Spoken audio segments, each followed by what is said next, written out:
un pequeño repaso. Recuerda nada más que vimos como Lucas es un apóstol, bueno, no era apóstol, era un gentil, historiador, médico, que finalmente nos trae este pasaje, una parábola que cuenta nuestro Señor Jesucristo, y bajo esa óptica es que tendremos que empezar a ver lo que hemos platicado desde la clase pasada, el estudio pasado, para entender muy bien el contexto en el que se presenta, ¿de acuerdo? Vamos a estudiar un poquito los dos videos, vamos a repasarlos, estudiar esos dos videos, esos dos audios que escuchamos, para que podamos entender un poquito mejor hoy y vamos para adelante, ¿de acuerdo? Historias porque y el escriba no querían traer y se está muriendo y alguien que conoce. A ver, ¿en qué momento de la historia vamos? Ahí es donde nos quedamos. ¿En qué momento de la historia vamos? ¿Alguien? ¿Ya llegó el joven al padre? No. Eso es muy importante. ¿Por qué? Porque ahorita vamos a ir al texto, pero si nosotros analizamos en qué parte de la historia estamos, apenas está el arrepentimiento.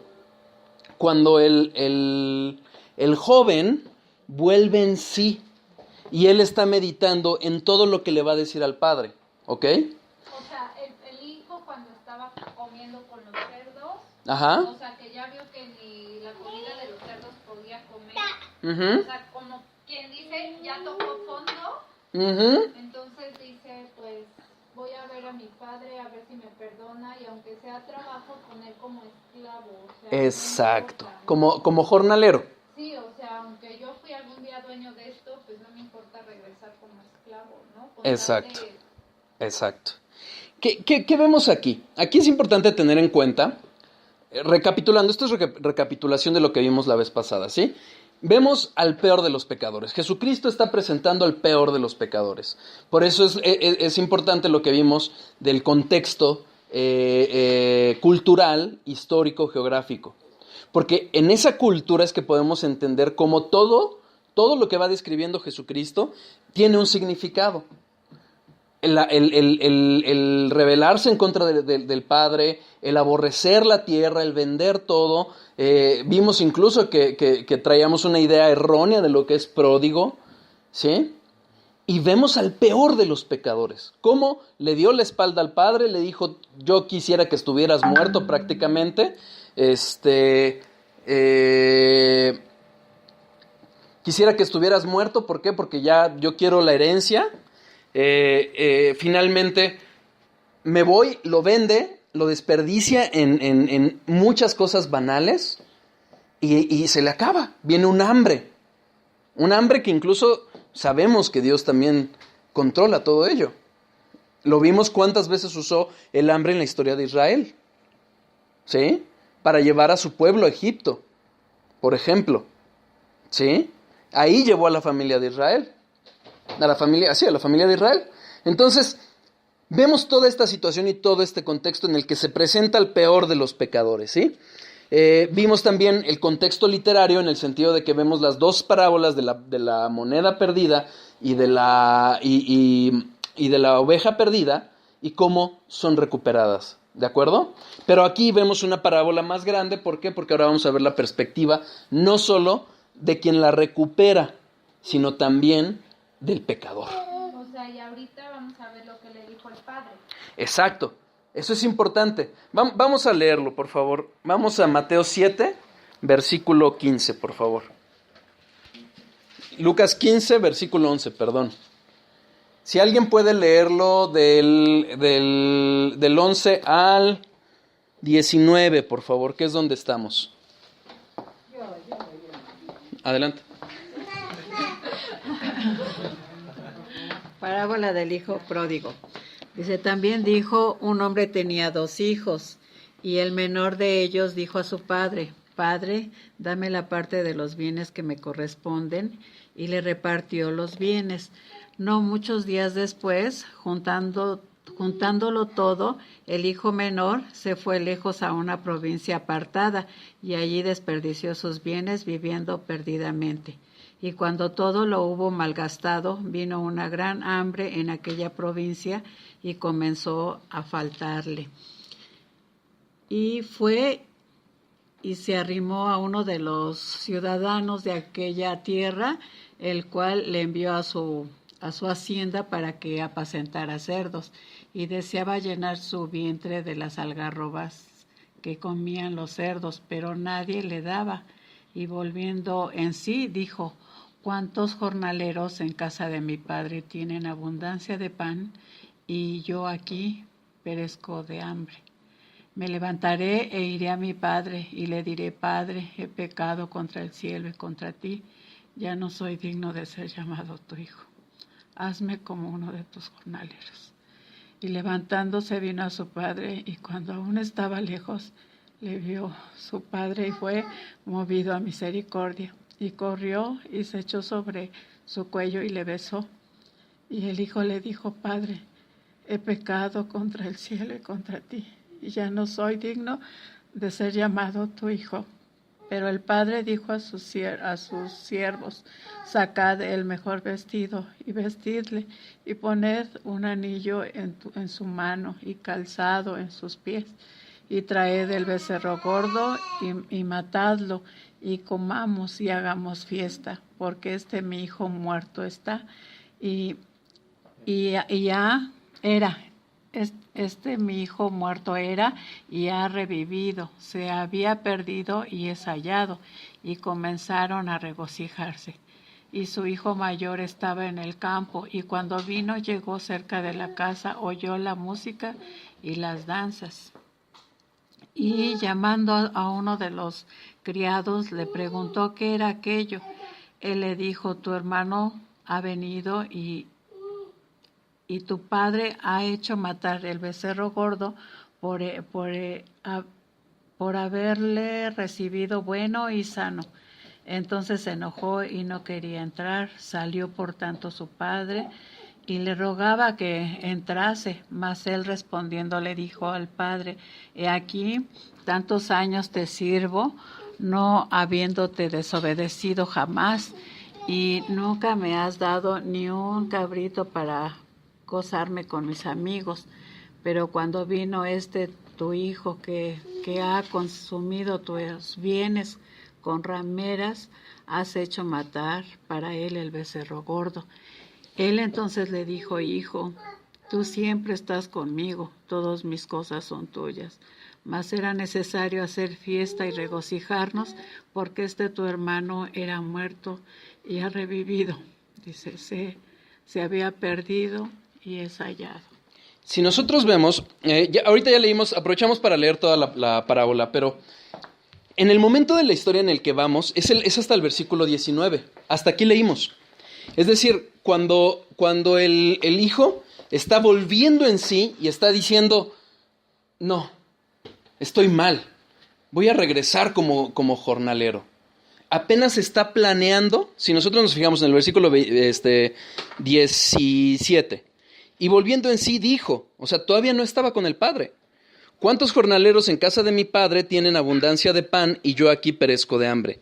Me levantaré e iré a mi padre y le diré: Padre, he pecado contra el cielo y contra ti, ya no soy digno de ser llamado tu hijo.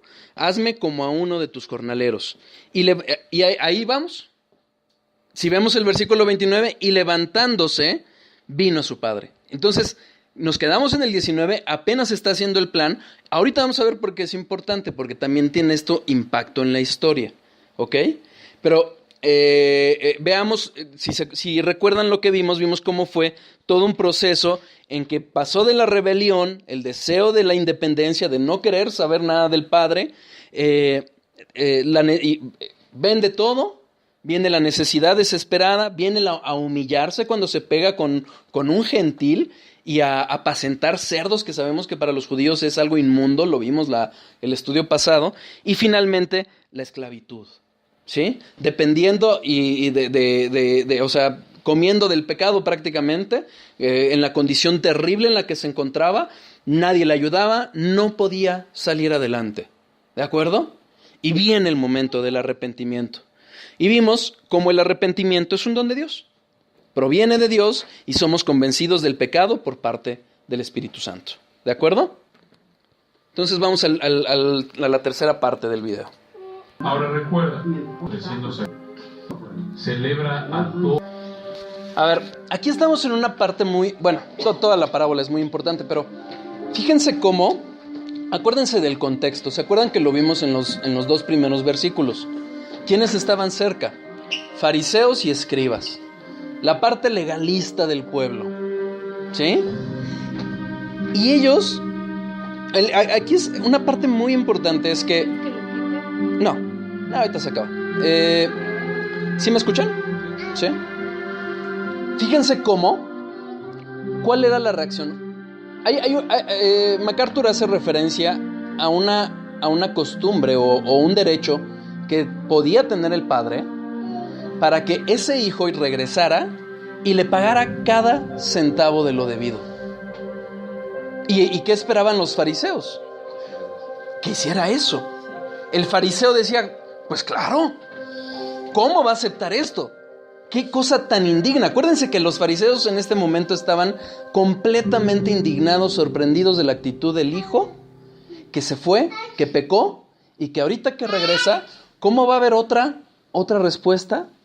Sino justamente la justicia de Dios. Y fíjense cómo el fariseo y el escriba, ¿con quién se identifica? Con el Padre, con la parte ofendida. Nunca se identifican con el pecador. Es decir, ellos se creían ellos tan justos, que decían tan buenos, que no necesitaban siquiera perdón. Pero quien hubiera pecado, ¿qué tenía que hacer? Obras. Irse a ganar el favor del Padre. Entonces, cuando viene la reacción del Padre, y fíjense, y los detalles son importantes, las túnicas llegaban hasta el suelo.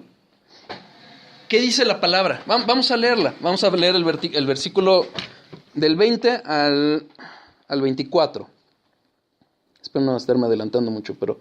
Y levantándose vino a su padre, y cuando aún estaba lejos, lo vio su padre, y fue movido a misericordia. Y corrió, y se echó sobre su cuello, y le besó. Fíjense en esto. ¿Qué es lo que mueve al Padre? La misericordia. Vamos a Romanos 3:10.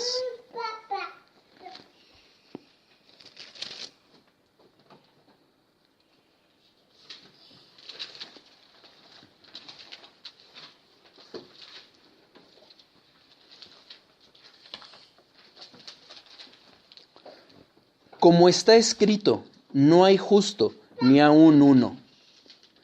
No hay quien entienda, no hay quien busque a Dios. Es justo lo que está expresando. Quien busca no somos nosotros. Es Dios el que nos busca primero. Por eso se enseña en la parábola que el Padre está esperando. Vamos a Primera de Juan.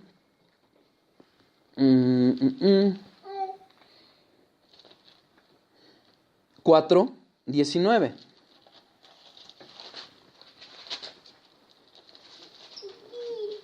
Vamos al 10 y después al 19. ¿4:10? 4:10. Primera de Juan 4:10. En esto consiste el amor, no en que nosotros hayamos amado a Dios, sino en que Él nos amó a nosotros y envió a su Hijo en propiciación por nuestros pecados. Versículo 19. Nosotros le amamos a Él porque Él nos amó primero.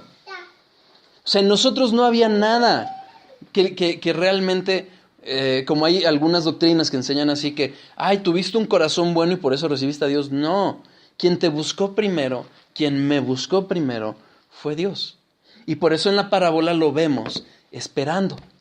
Y lo ve de lejos y ¿qué hace? Corre. Se alza la túnica. O sea, correr, imagínense la túnica hasta abajo. No era tan ajustada, o relativamente hablando, como las de las mujeres, pero igualmente no podía correr. ¿Qué tuvo que alzar? La falda y órale. Y correr. Y eso es una humillación. Entonces imagínense a los fariseos diciendo, ¿cómo el justo Padre va a tener que humillarse? Entonces se horrorizaban. ¿Sí? Se horrorizaban. Y aquí vemos en la parábola, regresando a la parábola en el versículo 20, se echó sobre su cuello y le